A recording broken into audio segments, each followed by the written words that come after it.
రేవంత్ ఏం చేస్తున్నావు? ఏముందన్నా మొత్తం తాళిపోయింది వర్షను. వర్షం అయితే బలంగా ఉంది. ఏముంది అన్న వర్షం మొత్తం తాళే పోయింది. ఇంకో చూడన్నా చూడనికేనా లోతు బానే ఉంది, మంచి లోతు. మొత్తం ఎలకలు కొట్టినాయి. మొత్తం ఏం వర్షం ఇంకో చూడన్నా మొత్తం తెల్లగా అయిపోయినాయి ఒడ్లు గిడ్లు. చూడనికే బాగుంది మొత్తం వర్షం. చూడనికనే బానే ఉంది అన్న. ఇంకో చూడు మొత్తం బీకుతుండ మొత్తం తాళే పోయినాయి. ఇంకో ఏది లేదు, గింజనే అనేదే లేదు.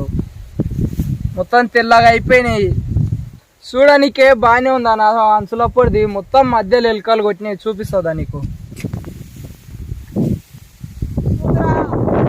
ఇంకో నా తీసి చూపిస్తా. మొత్తం కొట్టి కుప్పేసినాయి. ఏమన్నా మందు పెట్టిరా? మందు పెట్టినాం కానీ తింటలేవు. ఇంకా వర్షాన్ని వదిలేసినాం నా. మొత్తం వర్షాను బలంగా అయింది కానీ ఏందో నా మంచి లోతుంది కానీ మొత్తం ఎలకలదే ఎక్కువ అయింది. పందికొక్కులేదు ఎలకలది మొత్తం నట తాలిపోయింది అన్న మొత్తం.